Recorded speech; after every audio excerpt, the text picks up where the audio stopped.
تلنگانہ حکومت کی جانب سے بنائے جا رہے عظیم منصوبے بھارت فیوچر سٹی کے لیے ایک نئی ویب سائٹ تیار کی جا رہی ہے۔ وزیر اعلیٰ ریونت ریڈی کی ہدایت پر حکام فیوچر سٹی ڈیولپمنٹ اتھارٹی کے نام سے جلد ہی ایک ویب سائٹ لانچ کرنے کی تیاری کر رہی ہے۔ اس کام کی ذمہ داری IT ڈپارٹمنٹ کے ایک شعبے کو دی گئی ہے۔ یہ فیوچر سٹی پورٹل GHMC اور HMDA ویب سائٹ کی طرز پر کیا جا رہا ہے۔ اس ویب سائٹ پر فیوچر سٹی سے متعلق تمام معلومات عوام، سرکاری اداروں، نجی تنظیموں اور صنعت کاروں کے لیے آسان انداز میں دستیاب ہوں گی۔ فی الحال فیوچر سٹی تلنگانہ کے نام سے ایک ویب سائٹ موجود ہے جس میں مختلف منصوبوں کی مکمل تفصیلات درج ہیں۔ بھارت فیوچر سٹی رنگا ریڈی ضلع کے مرکھن پیٹ اور بیگر رینج کا علاقوں کے 32 دیہات میں وسیع رقبے پر تعمیر کیا جا رہا ہے۔ حال ہی میں اس علاقے میں منعقدہ تلنگانہ رائزنگ گلوبل سمٹ 2047 کی کامیابی کے بعد یہاں ترقیاتی سرگرمیاں مزید تیز ہوں گی۔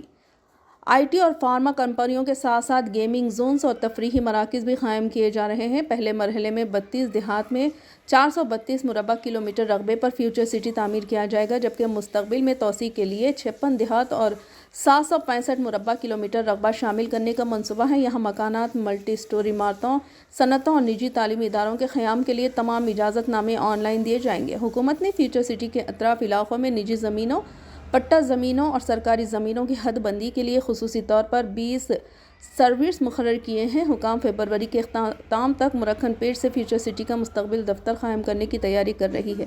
ویب سائٹ پر عوام کے سوالات کے جوابات بھی شامل کیے گئے ہیں تاکہ مکانات کی تعمیر اور پلاٹوں کے فروغ سے متعلق تمام شبہات دور کیے جا سکیں۔ بھارت فیوچر سٹی میں ڈسٹرکٹ کولنگ سسٹم نافذ کیا جائے گا۔ یہ ایسا نظام ہے جو بغیر AC کے ٹھنڈک فراہم کرتا ہے۔ دنیا بھر کے نئے شہروں، ٹاؤن شپس اور مالز میں استعمال ہو رہا ہے۔ تلنگانہ میں پہلی بار یہ جدید کولنگ سسٹم فیوچر سٹی میں متعارف کرایا جائے گا، جس کا اعلان حالیہ تلنگانہ وژن 2047 دستاویز میں کیا گیا ہے۔